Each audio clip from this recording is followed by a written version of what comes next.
Hello everyone. আজকে আমরা আরম্ভ করতে যাচ্ছি পরিসংখ্যান 2 এর আরবিডি। তো আমরা এতদিন সিআরডি শেষ করেছিলাম, এখন আমরা আরবিডি থেকে আবার আরম্ভ করব। আরবিডি প্রথম প্রশ্ন থেকে। তো আরবিডিতে আজকে আমরা দেখব যে আজকে আমরা দেখব আর কি। প্রথম প্রশ্নটা এটা তোমাদের খ বিভাগে আসতে পারে এবং 4 মার্কের জন্য আসতে পারে। এছাড়া আসার সম্ভাবনা নেই সেরকম, তেমন গুরুত্বপূর্ণ না। তবু বেসিক জানার জন্য তো এগুলো তো ভালো করে জানতেই হবে, শুধু সাজেশন নির্ভর নির্ভর লেখাপড়া করে আর কি। সাজেশন নির্ভর লেখাপড়া করে আসলে কিছুই করা যায় না শেষ পর্যন্ত। তো তো আজকে আরবিডি বা দ্বৈবায়িত ব্লক নকশার প্রথম প্রশ্নটা হলো, দ্বৈবায়িত ব্লক নকশা বলতে কি বুঝো? এই নকশার সুবিধা অসুবিধা এবং ব্যবহার উল্লেখ করো। এইভাবে আসতে পারে বা বিভিন্নভাবে আসতে পারে। এই সুবিধা অসুবিধা আসতে পারে, ব্যবহার না আসতে পারে। তো দ্বৈবায়িত ব্লক নকশা বলতে কি বুঝো? তো এখানে প্রথমে এটা সংজ্ঞা দেওয়া আছে। তো এখানে বলা আছে যে পরীক্ষণের এককগুলো সমমাত্রিক বা সমসত্ব না হলে, মানে এক জাতীয় আর কি।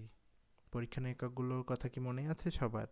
পরীক্ষণের এককগুলো আমরা কিন্তু আগে, যে শুরু করার আগে, design of experiment of design শুরু করার আগে কিন্তু আমরা পড়েছিলাম সব সংজ্ঞাগুলোই প্রথমেই। তো পরীক্ষণের এককগুলো কিন্তু হলো যে পদার্থের ক্ষুদ্রতম একক, যা বিভিন্ন চর্চার উপর প্রয়োগ করা হয়, এবং এর ফলাফল পর্যবেক্ষণ করা হয়, সেগুলো হলো পরীক্ষণের একক। সবার হয়তো মনে আছে।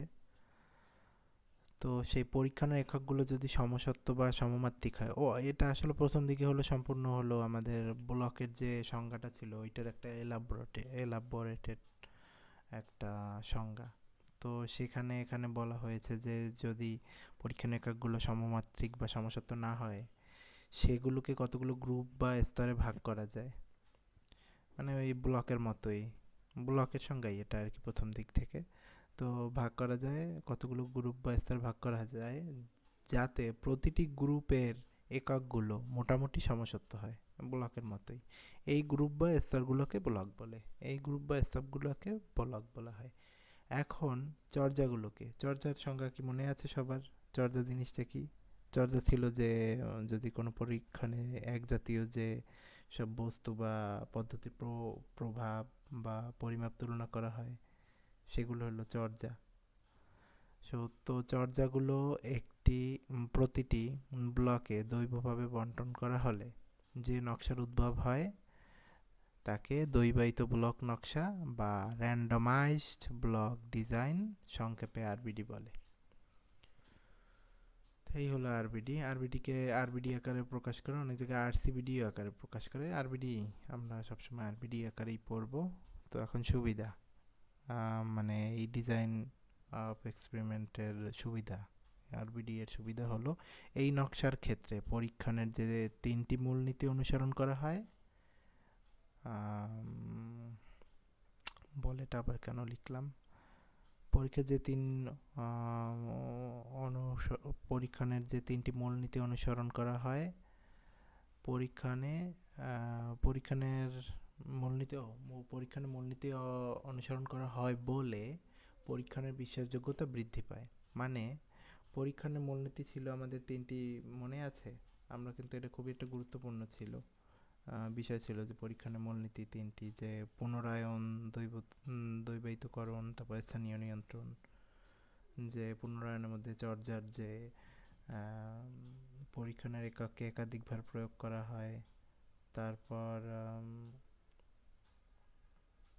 দ্বৈবায়িতকরণ ছিল যে পরীক্ষণে যাতে নিরপেক্ষ হয় সেজন্য বিভিন্ন চর্যা পদ্ধতিতে বিভিন্ন পরীক্ষণের একক বা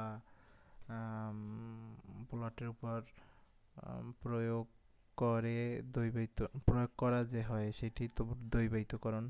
তারপরে স্থানীয় নিয়ন্ত্রণ ছিল, যে আমাদের এই যে অসমমাত্রিক পরীক্ষণের বস্তুকে আপেক্ষিকভাবে সমমাত্রিক একক সমূহে বিভক্ত করে বা সমগোত্রীয় দলে বিভক্ত করে পরীক্ষণের বিচ্যুতি যে কমানো বা নিয়ন্ত্রণের যে একটা চেষ্টা করা হয়, সেটাই হলো স্থানীয় নিয়ন্ত্রণ। তো সেই যে তিনটে মূলনীতি ছিল, সেই তিনটি মূলনীতি কিন্তু আরবিডিতে অনুসরণ করা হয় বলে পরীক্ষণ বিশ্বাসযোগ্যতা বৃদ্ধি পায়। এই নকশায় বিচ্যুতি বর্গের সমষ্টিকে ব্লকের বর্গ সমষ্টি থেকে বাদ দেওয়া হয় বলে গড় বিচ্যুতি মানে বিচ্যুতির গড় বর্গ কম হয়। এর জন্য পরীক্ষণের দক্ষতা বৃদ্ধি পায়। চর্যার সংখ্যা বা পুনরায়ন সংখ্যার উপর কোনো নিয়ন্ত্রণ আরোপ করা হয় না।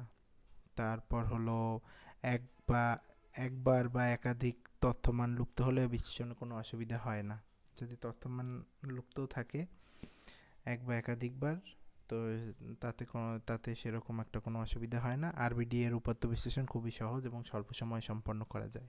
এগুলো হলো সুবিধা। এরপরে অসুবিধা, চর্যার সংখ্যা খুব বেশি হলে আরবিডি কিন্তু যথোপযুক্ত নয়। মানে চর্যার সংখ্যা যদি বেশি হয় তাহলে আরবিডি আমাদের মানে কাঙ্ক্ষিত ফলাফল দেয় না, বা যে ফলাফলটা দেয় সেটা আমাদের সঠিক হয় না। 2, এক বা একাধিক তথ্যমান লুপ্ত হলে এই নকশার গ্রহণযোগ্যতা কমে যায়। যদিও আমরা বলেছি একতলক তথ্যমান লুপ্ত হলে অসুবিধা হয় না, কিন্তু এর গ্রহণযোগ্যতা কমে যায়। মানে অ্যাকুরেটটা একেবারে অ্যাবসোলুট হয় না মানটা। এবং ব্লকের মধ্যে ভেদ খুব বেশি হলে এই নকশার প্রয়োগ করা অসুবিধাজনক হয়। ব্লকের মধ্যে ভেদ খুব বেশি হলে এই নকশা প্রয়োগ করা অসুবিধাজনক। যে আমরা বলেছি যে বিভিন্ন ব্লক এখানে ব্যবহার করা যায়, তারপরেও কিন্তু আমাদের এই নকশার ব্লকের যদি অনেকগুলো হয় বা অনেক রকমের হয় তাহলে আমাদের এই নকশার প্রয়োগ করা অসুবিধাজনক। আবার তথ্যমান লুপ্ত থাকায় এ বিশ্লেষণ পদ্ধতি অপেক্ষাকৃত কঠিন। যদিও বের করা যায়, আমরা বলেছিলাম এক বা একাধিক তথ্যমান লুপ্ত থাকলেও তারপরেও একটু কঠিন হয়। এবং আরবিডি এর ব্যবহার, এখন আরবিডি এর ব্যবহার হলো কৃষি ও জীবজন্তু বিষয়ক পরীক্ষণের ক্ষেত্রে নকশা অধিক ব্যবহৃত হয়। এই নকশা ব্যবহার করে পরীক্ষণের এককের একমুখী পরিবর্তন নিয়ন্ত্রণ করা যায়।